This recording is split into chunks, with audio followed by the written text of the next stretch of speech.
really upscale, really boutique, and they originally had a super DIY feel, a lot of unfinished edges and woods everywhere. So they had to compromise with the handmade feel in an upscale setting, which I think they accomplished really well. You can also see that here, where it's still upscale, you have a lot of unconventional colors, non-traditional materials in a space like a restaurant, which is really awesome.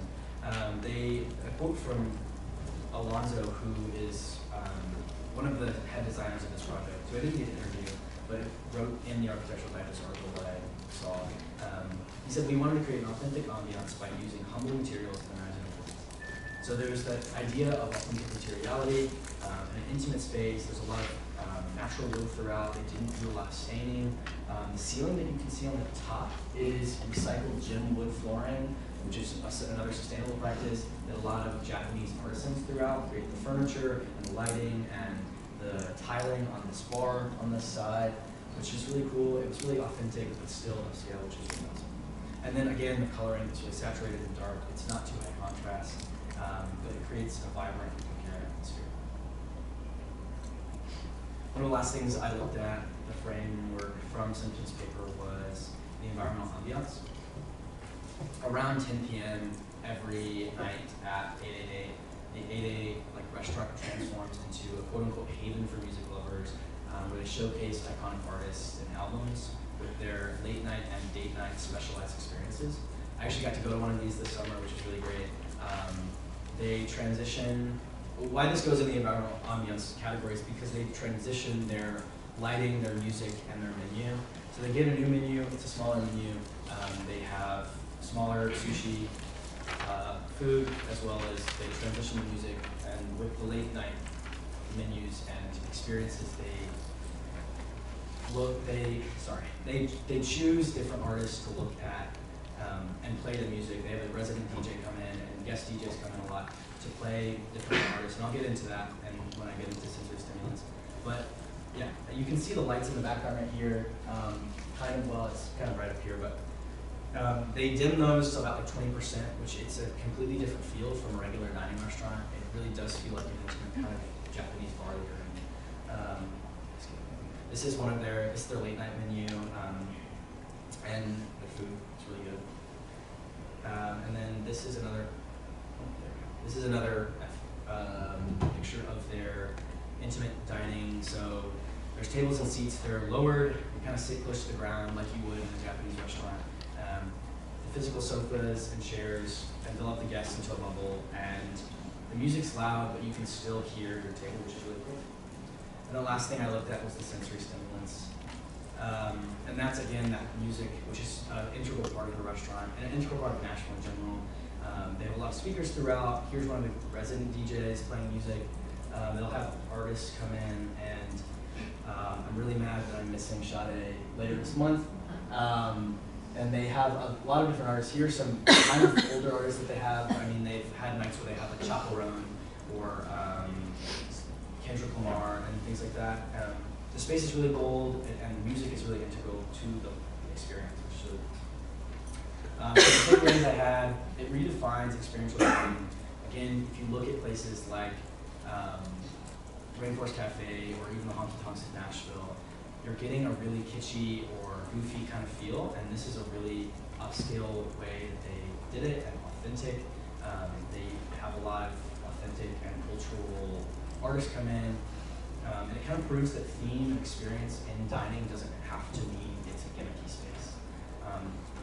One of the final things that I put in my paper was kind of the so what, which was the post-pandemic innovation in a restaurant. You see a lot of dropping rates of people going and eating out, which is kind of sad. There's a lot of restaurants that closed post-COVID, especially, and I mean, there's statistics where they lost $280 billion, and there's 8 million layoffs in 2020 to 2021.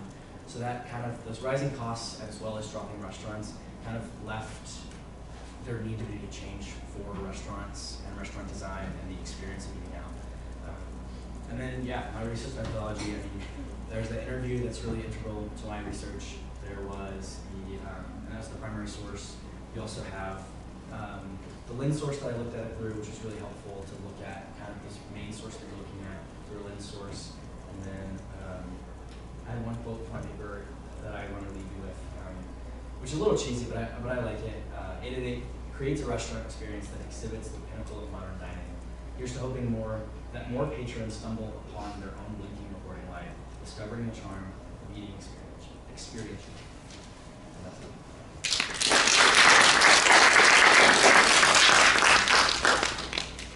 So since we haven't been joined with our other folks, would it be good to do questions now?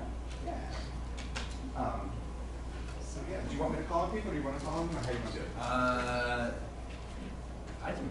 All right, sounds good. Yeah. If you could travel back in time to when you were just starting this project, what advice would you give to yourself? Probably to take risks earlier. I was doing a lot of really safe research at the beginning, which was not always bad. I was doing a lot of preliminary research, which was integral and helpful to my paper, but kind of that big component of the interview and the primary source, as well as even the lens source, were later additions, which served as kind of the framework for my essay. And it really, yeah, it made it a compelling case. And so I definitely go back and start those earlier.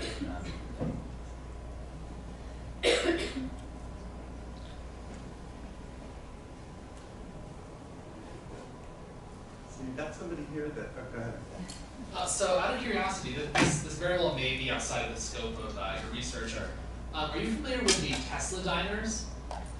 I'm not, no. Oh, all right. Well, anyway, so the idea is, Tesla and similar electric car companies have started to create little diners where people will go and charge their car, almost like a gas station, but you would eat food at the diner, and it's supposed to be a futuristic feeling, sort of Tesla's brand and aesthetic coupled with classic diner food while your car charges for an hour or something like that.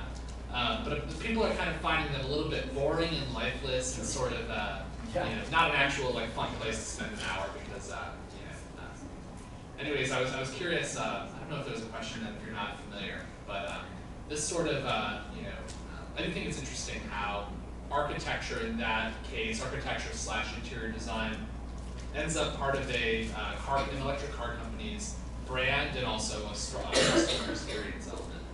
Yeah, it's very interesting. I mean, one thing that 888 does really well is make a space that you want to be in. I kind of touched on that, where you have these low seats that you can hear this music and you have this experience that you're being in, as well as the design is really cohesive. You have a cohesive color palette throughout, and it's a space that is really fun and it's engaging, and it's also you want to stay there. A place like that, I find that a little discouraging that might be considered the future of restaurant design, because that's kind of seen as almost like a repository, like a space where you would go and stay for an hour and then leave. It's not a space that you really want to be in, other than the fact of that you charge your car in. And I'm sure it's not super fun and engaging, other than the fact that you're charging your car. It's the same thing as having the electric car chargers in a Target parking lot, in my opinion. But I mean, it's interesting that is kind of the way that restaurants could be going. I think that, in my opinion, is evidence why we need spaces like 888 and more DIY spaces like Japanese kiss bars. I didn't even get into this, but Dr. Smith sent me an article this summer that a space like this just opened up in DC. I haven't gone to visit yet, but I'm really excited to. It's a similar sushi restaurant and Japanese kiss bar where you listen to the music and it's a part of the actual dining experience, which is really cool. And I think, again, that experiential dining, it doesn't have to be a theme restaurant, but the experiential dining can be anything from those, again, the sensory stimulants, the lighting, the draw of having certain nights where you have different music or you have different experiences as a part of the eating experience, which is really cool. I don't know if that answers your question. Yeah, it does. Okay. There really wasn't a question, so it all works out. Yeah. So were you exploring the social impact of such restaurants, or more towards exploring the architecture and the construction process?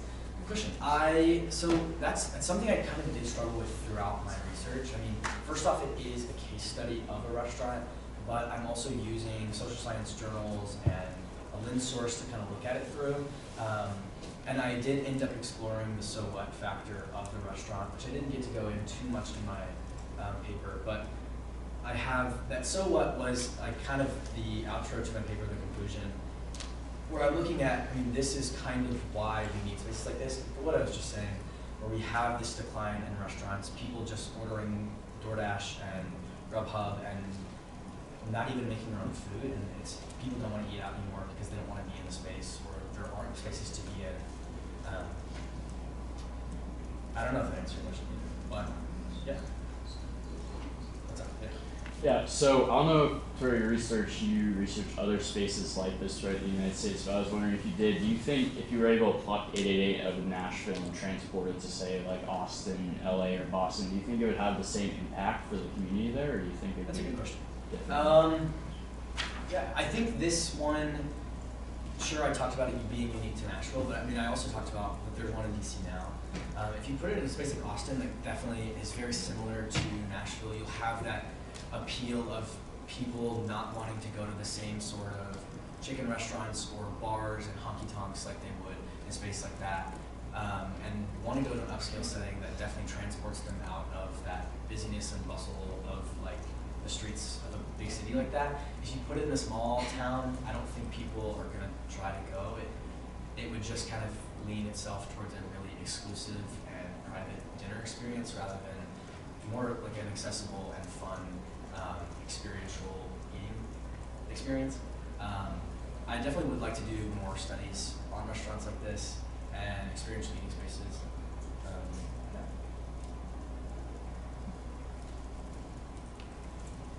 Yeah.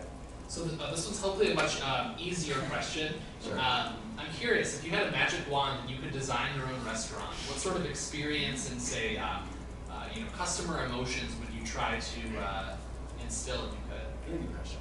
I mean, I'd love to say I designed 888. Like that's kind of my, yeah, it would be really awesome. And I really loved my experience when I went there. I think if I was going to do something different, which I probably would, and looking at the way that they started this as a project where they're looking at a culturally specific place and trying to transport it and put it in the context of another geographical setting. I definitely think that as a sustainability minor, and right now I'm interning in a landscape architecture firm, I think having outdoor dining experiences are really also necessary. And I think my sort of restaurant, which I haven't really thought about this yet, but would definitely lean itself to that, of like an outdoor space, or at least an indoor-outdoor space where you have the conversation between indoor and outdoor, and a lot of plants, and because I like plants, and sustainable design practices. It's kind of an almost answer, but definitely would be something around that. And not to the kitschiness of the Rainforest Cafe, which sure there's plants. A lot of times they're just fake plants, and I eat fake plants. So yeah.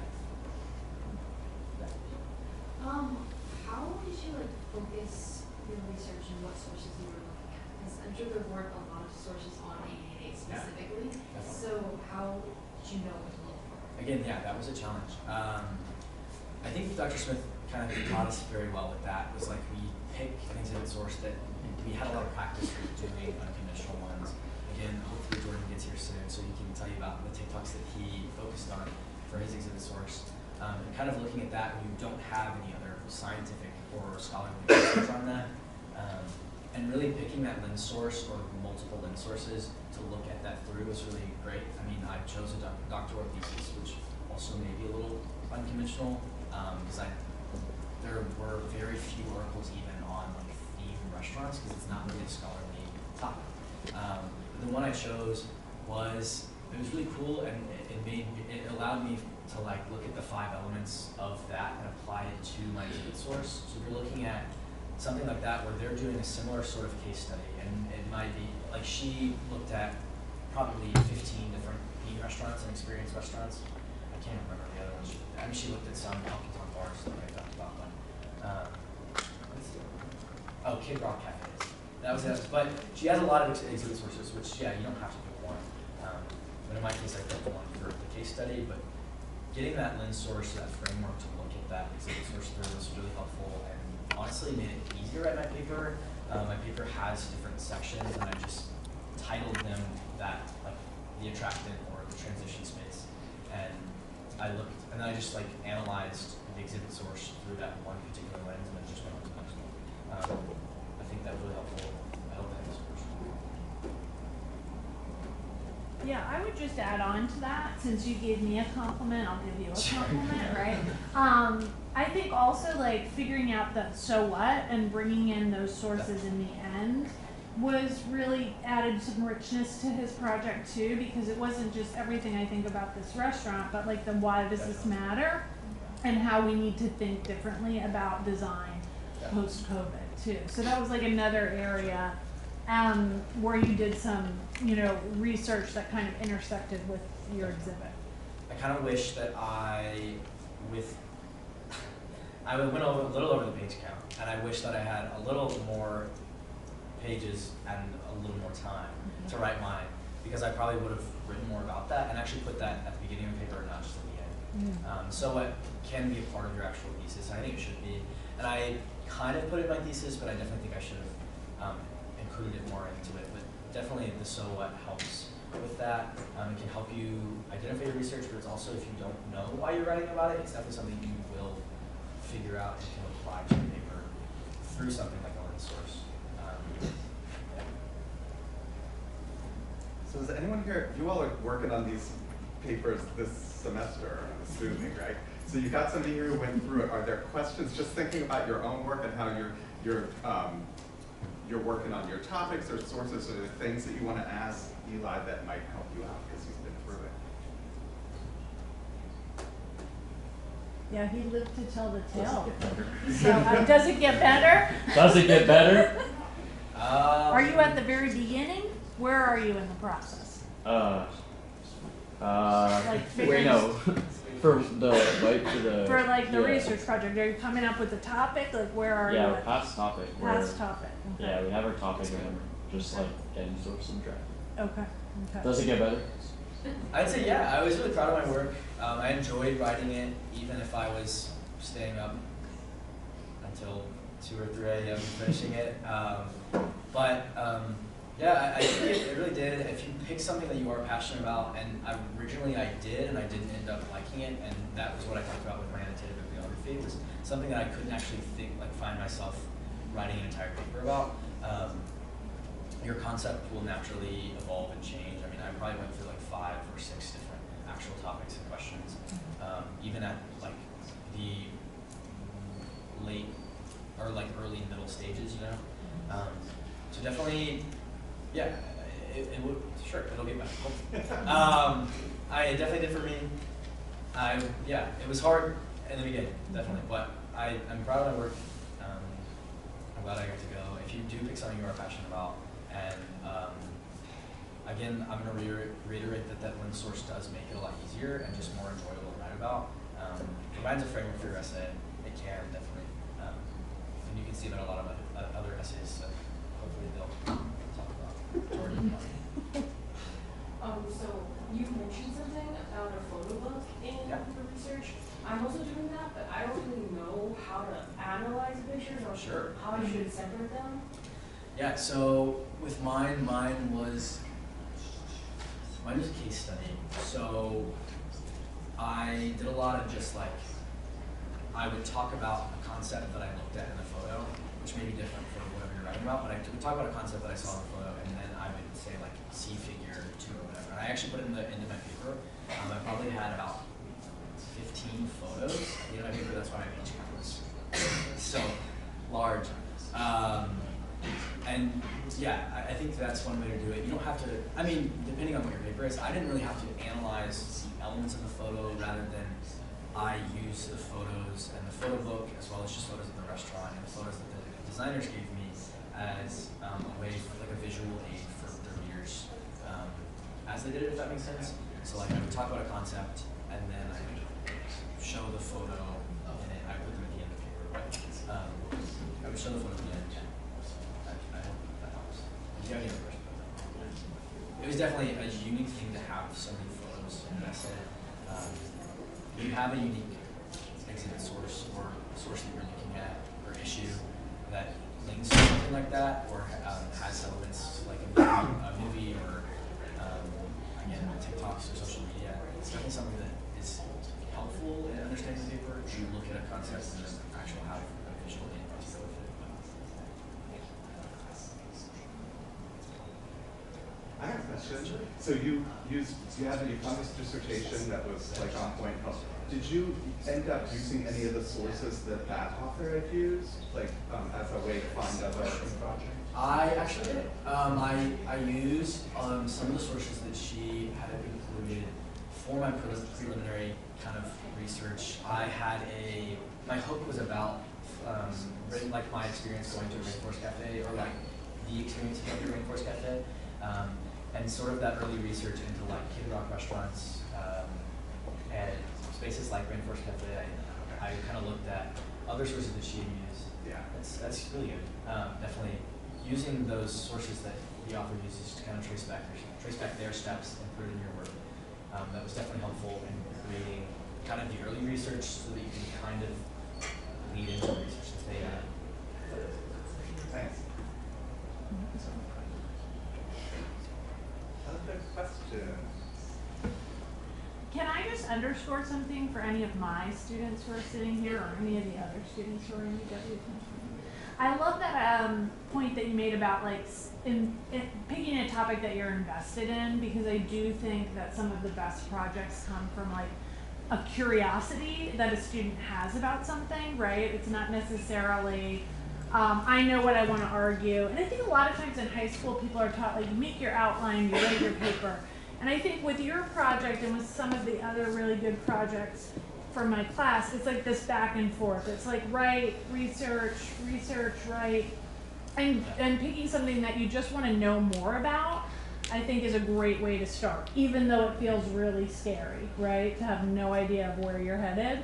But sometimes like the most fruitful projects, I think, come out of not having any idea where you're headed. Right? It definitely is a back and forth. I think that photo book that I talked about, I realized that I needed kind of an introduction to the jazz pieces, and I found that probably 2 days before my paper was due, and I was able to incorporate it really well. So it's definitely a process where you are researching kind of the last minute, and maybe don't leave to the last minute, but it's something that it's like not. I don't think it's a bad thing to do. If you see a gap in your paper and you want more research, then definitely look for it.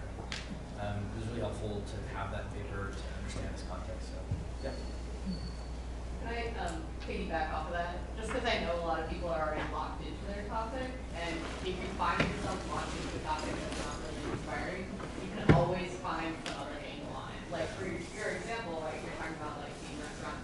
If you start researching something like that, you can skew more to like, well, the type of music or the type of food. Like there's always a way to find a different angle on a topic if you're finding it bored. I had originally started it as a paper looking at just like music in restaurants. And that's why I pivoted into kind of the theme restaurant experience. But yeah, I originally started in music in restaurants. It was something that I was somewhat passionate about, but it wasn't something that I really could see myself writing an entire paper on. Doing a case study on a restaurant just didn't make sense with what I wanted to write about was the design. So that's why I kind of found that lead source that I talked about extensively, which is really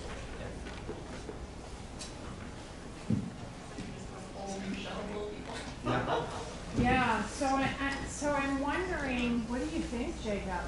Folks, is Sandros here? Oh, right here. Oh, wonderful. Are you prepared to present? Oh, yeah. Wonderful. Great. And I would just say also for anyone who does have a commitment that they need to get to, you know, obviously it would be great if you could stay so that the presenters can present, but we also understand that you have busy lives, so if you need to leave at 6, just do so kind of quietly. That would be fine. Is that okay, Jacob? Yeah. I just kind of... Folks, there is a sign-in sheet going around. Make sure that you do sign in. Jordan's almost here. Jordan's almost here? I believe so. Awesome. Fridge Files is coming. He's been around for about an hour. Oh my God.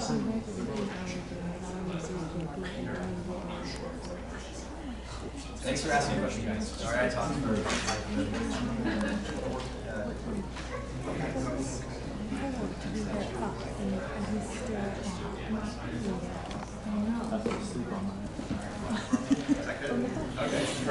Me too. But yeah, so That's good. I have the window seat, so I can. All right. So our second presenter got here too. Thank you.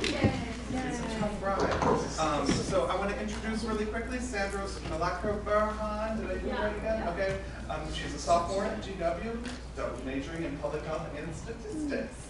Originally focused on how women's health impacts broader social and economic outcomes. And oh, my thing cut off, but your research explores the economic benefits of investing in women's health. Okay, beautiful. Thank you so much. And so I'm giving you 10 minutes, okay? And I'll just finish. So, hi everybody. My name is Sandros, and my presentation is on the reproductive health and economic growth in low-income countries, the benefits of investing in women. And I did this as part of my UW 1020 class called Beyond the Numbers, Business, Money, and Markets. And so in this class, I explored how economic policies apply to social issues. And so today I'll be showing how investing in women's reproductive health isn't just a moral responsibility, but an economic strategy. So to begin, I started by asking a simple yet powerful question. What if healthcare isn't just a moral issue, but a smart economic investment? And so many low-income nations lose billions due to preventable maternal health issues. That could range from complications during childbirth to untreated reproductive health issues. And so I asked, can reproductive health care drive economic growth? And my core idea is pretty straightforward. When women are healthier, they're able to work, they're able to study, and they're able to lead. And so in short, healthier women means stronger economies. And so why does this matter? Well, because women's health is often underfunded, especially in these low-income countries, despite decades of evidence proving that they do impact productivity and GDP. And poor maternal health limits women's ability to work, and to study, and to contribute to their country's national economy. And so my core argument is that investing in women's health isn't a social cost, but it's an opportunity, an economic opportunity. And so my goal through this research was to examine how reproductive health access affects economic outcomes. And so I looked at 3 key health indicators, the first being antenatal care. And so how many of these pregnant women went to at least 4 visits. I also looked at contraceptive use and adolescent fertility rates, and then I compared those with GDP and female labor growth participation. And I looked at data found on UNICEF, the UN Population Division, and the World Bank. And I looked at data from 2020 to 2023 with countries that were considered low-income nations by the World Bank, meaning that their GNI, or gross national income, was less than $1,140. And so these are my key findings. So beginning with antenatal care, it increased from 47% to 50%. And while this may not seem like a drastic increase, what this meant is that millions of more women were able to have access to the essential prenatal checkups that they need. And so that this also reduced maternal mortality rates and improves prenatal or infant survival rates, which allows these women to go into work sooner and to stay in the workforce for longer periods of time. For contraceptive use, that increased from 22.4% to 23.8%. And so what this meant was that when women have the ability to control their pregnancies or plan them out, this was consistently linked to higher education attainment rates and workforce participation rates as well. And then for adolescent fertility, that decreased from 95.3 to 91.9 births per 1,000 girls. And so what this meant is that less girls are experiencing early pregnancies, and so that these girls are able to go into school and graduate, and then if they choose to enter the workforce. And then for for female labor participation, that increased from 52.1% to 54.3%. And while this also may not seem like a drastic increase, it's about a 2.2 percentage increase, which is the largest from all of these indicators. And it kind of shows how increased healthcare access leads to higher labor participation rates. And then lastly, GDP peaked at 3.67% in 2022, which coincides with the highest rates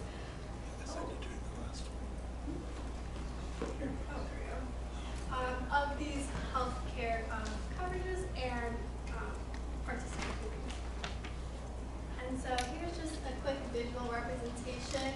Antenatal care increased as well as modern contraceptive prevalence. And then here we can see that female labor force participation also increased, adolescent fertility decreased, and then GDP generally increased. And so my central idea is that access to reproductive health fuels economic growth. When women are able to safely plan their pregnancies, when they have access to care, they're able to work, to study, and to contribute to these economies. According to the World Economic Forum, closing the women's gender gap can unlock $1 trillion in global economic gains.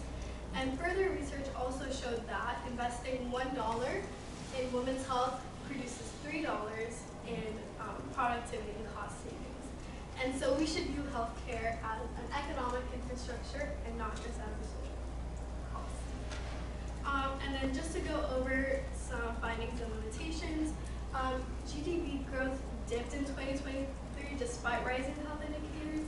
And I can attribute this to the fact that economic growth isn't solely focused on this, but it's influenced by a multitude of factors, including inflation, global crisis, and governmental policies. And then also it's important to notice that correlation does not equal causation, and that more research is needed to explore these long-term effects. And then additionally, I only looked at data from 2020 to 2023, so it's too short of a time frame to fully look at these events. And then, so what should policymakers take away from this? Well, they should reframe women's healthcare as an economic investment and combine health, education, and labor policies so improvements reinforce each other. And governments should link maternal health targets to economic plans to keep these investments sustained, and that healthy women equal productive nations. And so I just kind of wanted to go over the research process as a whole. I started with a question, what if health drives growth? And I started with a broad question and decided to narrow down what health indicators I wanted to look at. My biggest challenge was finding this data, as I couldn't find all the indicators I wanted to look for or data like for every single year. That's why my time frame was so short. But through this process, I was able to learn how to translate data into an argument and how I can use the data and research I found to support my claim. And so to conclude, investing in women's reproductive health drives long-term economic goals. My data and other references that I looked at show that healthier women lead to stronger and more resilient economies, and that reproductive care is not a charity but an economic strategy. So, thank you.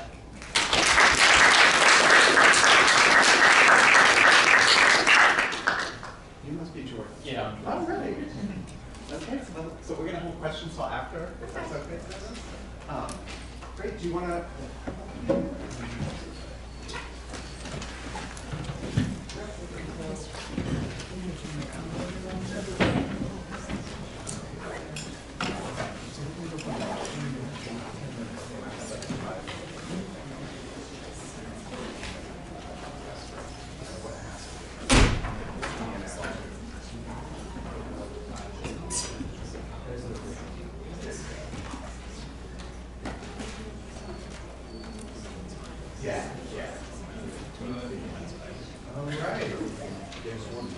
Last but not least, we have Jordan Giuliano, who's a sophomore from Long branch in New Jersey, interested in business and cybersecurity, and I will let him take it away. Okay, hi guys, sorry for my tardiness. I just had a 2-hour Vex ride to get up here, so if you're going back to Foggy Bottom, I wish you best of luck. But to kind of distract you from the long Vex ride, Can I just say that my student Luis, who was sitting Yeah. there, he would call that getting vexed. He comes like once a week and says, I got vexed. We've been vexed more than once. We were in a classroom on the way to your class. Yes. So as a distraction from the Vex, I want to talk to you guys about my paper, A Dietary Dilemma, College Students Struggle to Balance Nutrition and Lifestyle, and also today, the Vex Cycle. But I'm just going to talk about the process of writing this paper for about 10 minutes or so. To get into my kind of presentation, I'm going to talk about 4 main things. 1, the abstract of the paper. 2nd, my goals and methods that I kind of walked into writing the paper with. 3rd, the discoveries and evidence. Then finally, my claims and implications of this paper. So what exactly was I hoping to achieve through this paper? I really wanted to find something that I was able to relate to. One thing about me is when I'm writing a paper, I like to relate to something, and it kind of invigorates me to write more and we'll go into more detailed research. So one thing that I stumbled upon was my case study or my exhibit source, which is Fridge Files. Fridge Files was a TikTok series that explored GW students and what they ate. They basically went into their dorms, kind of opened up their fridges, saw what they were eating, why they were eating certain things, and why this kind of relates back to college lifestyles. And I really wanted to use this to focus on college insecurity on food and kind of just eating in general. So the main idea was really to see how this series entertains users through exploring fridges, but also it reveals deeper kind of problems of food insecurity on campuses along with unhealthy eating habits. And I really wanted to explore why this was happening on college, but more specifically the GW campus. So what exactly is Fridge Files? As I mentioned earlier, it was a TikTok series that explored kind of current students on what they were eating by going through their fridges and kind of talking about their daily lifestyles. It was kind of funny because I ended up knowing some people that got shown on Fridge Files, so I was able to do like some talking to them, like, hey, what was happening here? What was that whole source of eating kind of like unhealthy foods? So to kind of like go into that a little bit more, the who and why of my project is really Fridge Files and college students, and the why is, why are we eating so poorly on a college campus, especially with dining plans that we have, food options and stuff like that, but more specifically looking at the GW campus. And going into this, I knew there'd be some food insecurity kind of research out there and other evidence, but I really wanted to focus on GW and use Fridge Files as kind of a vessel to guide me throughout this process. Another thing, it was going to be relatable to college students, it was relatable to me, it was relatable to my friends, and people that I would talk to get evidence and critiques on my paper. They're like, okay, I can actually relate to this because I've been a college student, or I am a college student right now, so I've also been through serious problems like this. And also, I really wanted to uncover the attitude towards food insecurity on social media, but also on college campuses as well. I think a lot of times everyone expects everyone to have 3 meals a day, but at the end of the day, that's not true. Some people have 1 meal a day, or they can't even afford one, and I really wanted to explore this attitude that we have towards food insecurity and just food in general. So going into that, I was going into my research using the Gelman library, the A to Z databases, and whatever else I could find on the internet, and I really came across 3 main reasons that kind of college students face food insecurity. The first one is financial strain. With focusing on this study, some college students don't have time for a second job or job in general, thus they aren't really having that expendable income to spend on groceries and kind of those nourishing kind of natural food. Second is time management. An average college student takes 15 to 18 credits, which results in about 10 to 20 hours of work per week. Thus, they can't really cook for themselves, or if they have time, they're really more focusing on studying and completing homework than kind of nourishing their bodies, which isn't the right mindset to have. Third is just social pressure. A lot of times you kind of want, like, take studying for a long time and you want sweet treats, stuff like that. Kind of those types of cultures really builds into kind of indulging yourself in unhealthy and processed foods rather than nutritious foods.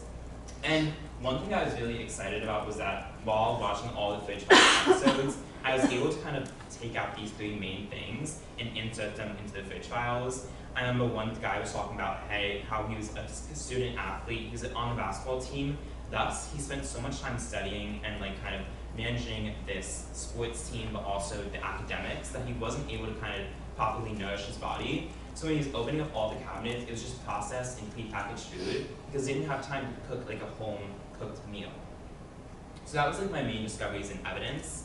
Then going off of that, these are kind of my two main data points that kind of like invigorated me and really caught my eye. The first one, that college students pay $216 per month on groceries, according to the Educational Data Initiative.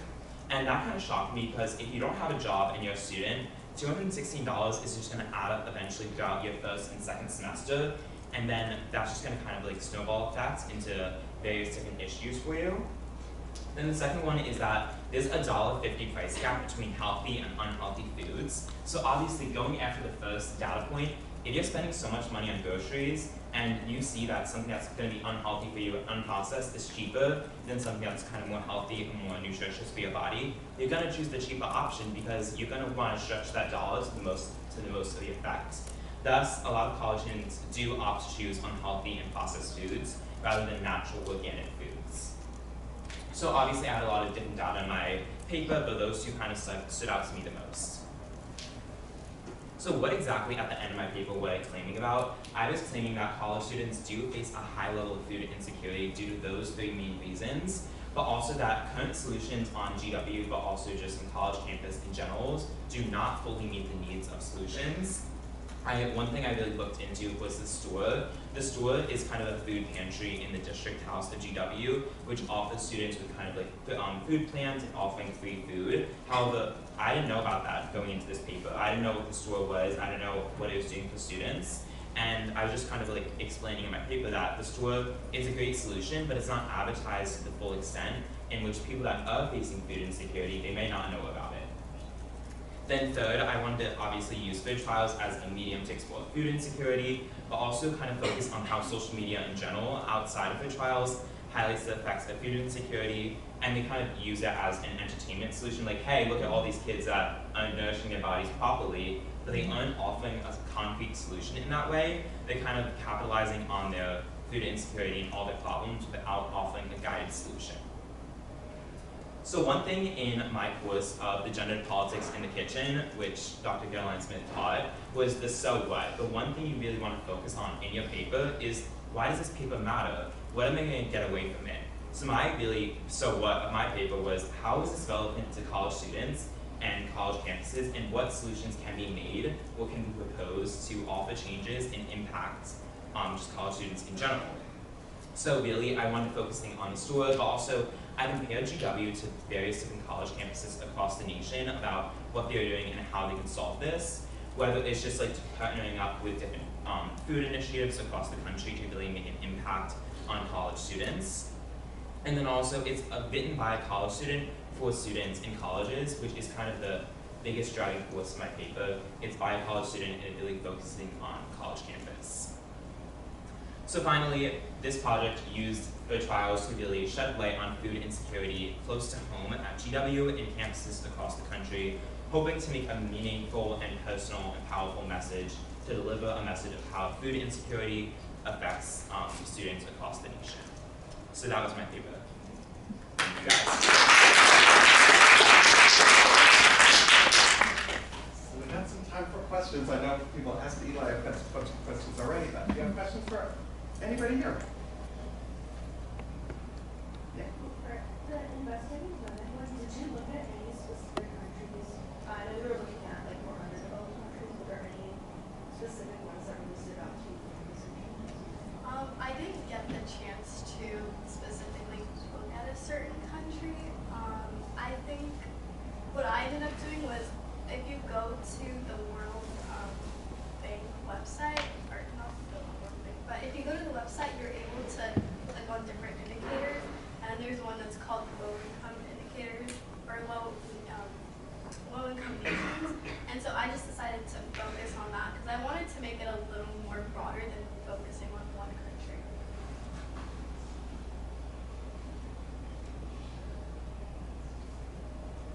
Liz.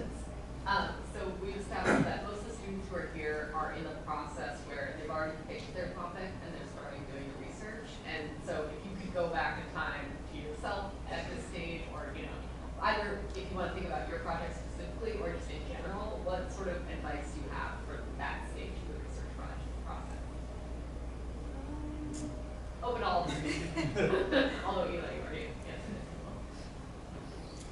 would say really take your time creating a structure for your essay. One thing about me, I'm very much a structured person. So having that outline done or just having some background for your essay is really going to be a guiding force to helping you kind of complete it later on. I was able to refer to my outline various times if I was lost in what to do with my paper or how to move forward as kind of like a stepping stone to complete it. So I definitely say have some sort of form of structure, whether it's an outline, maybe it's just notes that you want to touch upon in your paper, whatever works for you that really allows you to really kind of go back on it.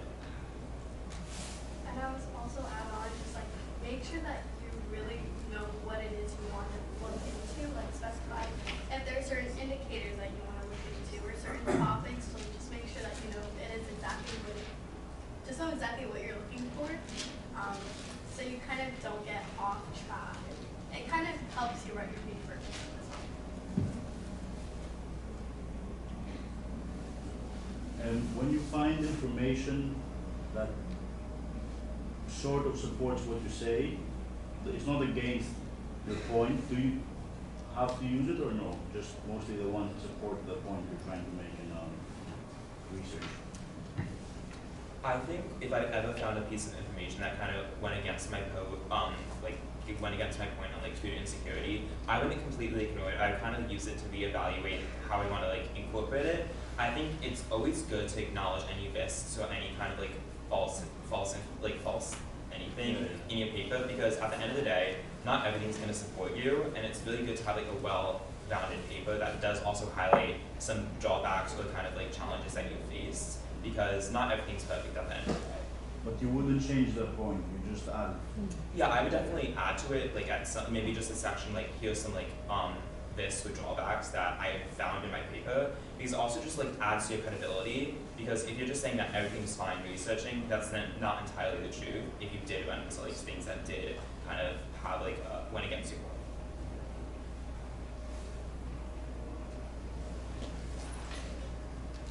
Can I ask a question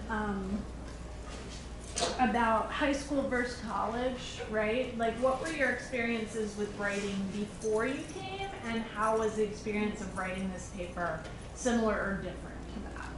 Did I ask you that, Eli? No. So you could also answer this if you wanted. I feel like in high school I was very strung up on like the first thing I have to write has to be perfect, but one thing that you introduced was like you can have a bad rough draft and that's okay, because everyone has to start from everywhere, like one place, whether it's bad or good. So really embracing that the first thing that you write isn't going to be perfect, and instead use that to build upon and as like a stable foundation. But in high school it's very much like, oh, you have to be good on your first go, but that's not the truth. It's better to start somewhere even if it's bad and just work your way up. That does sound sort of elusive maybe to me when I first started that. Like when we had the assignment of a, excuse my language, or rather Dr. Smith's language, shitty first draft. And Lamont's language. Okay, She's the one sure, that yes, pointed yes, that. yes. But yes. It was definitely something I was like, I mean, why would I want to do that? Like, that's not how I learned how to write. Kind of what Jordan was saying is like, I would always try to make my writing perfect. I would go kind of from start to finish. And in doing this, I mean, you're obviously writing probably a longer research paper than you would in high school, and that kind of the style that at least I did was like it lent itself better when you're kind of going back and forth. You have that structure to reference, but you can really revise your shitty first draft or that really bad first draft and reorganize it. It doesn't have to be the same thing over and over, and you can continue to add on evidence, again, like I talked about earlier, up until like that last minute, and it can still be a cohesive paper, and it makes it maybe even more of a cohesive paper. So. And then for me, what was different was my professor really emphasized peer reviews, so we would like get into groups and we would all have to like review each other's papers, and I was kind of scared going into that because I don't like being judged, but I thought that it was really helpful. It's really helpful and important to receive constructive criticism, because they would tell you, oh, like what you're saying here doesn't line up with what you said before, or maybe you should try adding new ideas, or you don't necessarily have to take it as like criticism, but it's just good having someone to like look on your paper and see like, oh, you could do better. So I think that's also really important. Yeah, building off that, going to say something about that earlier because Jordan and I were in a lot of peer review sessions together because we were in the same class, and also got paired up a lot together, which is great. And that really, I mean, that honestly helped me write my paper really very well because I was able. In my writing, a lot of times I know what I'm saying, but I know that not other people don't really understand fully what I'm trying to get at. And Jordan was really great at that, as well as other friends and peers in my class, and kind of trying to actually bring out the point that I was trying to make rather than what I'm saying. It doesn't always just make sense.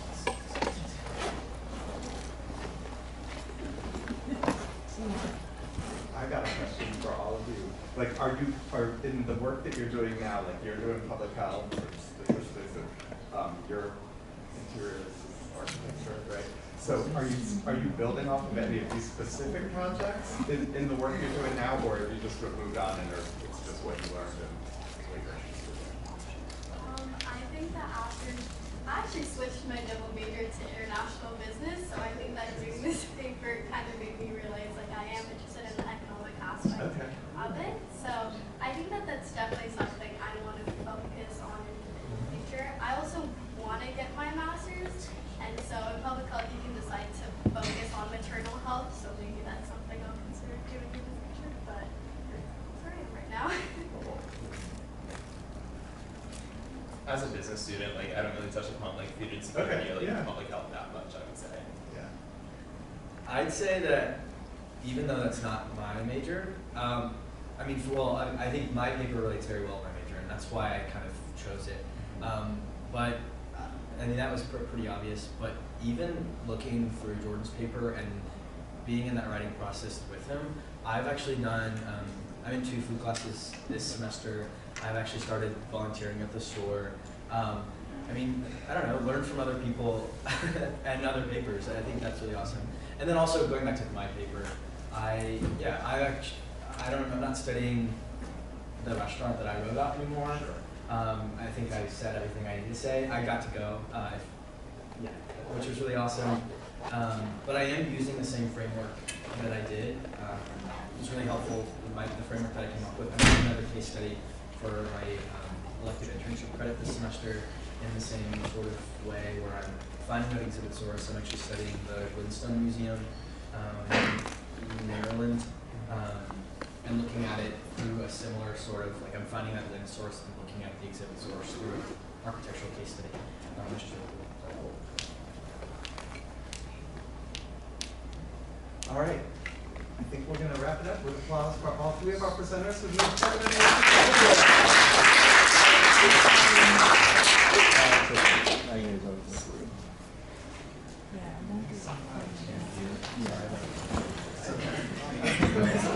Well,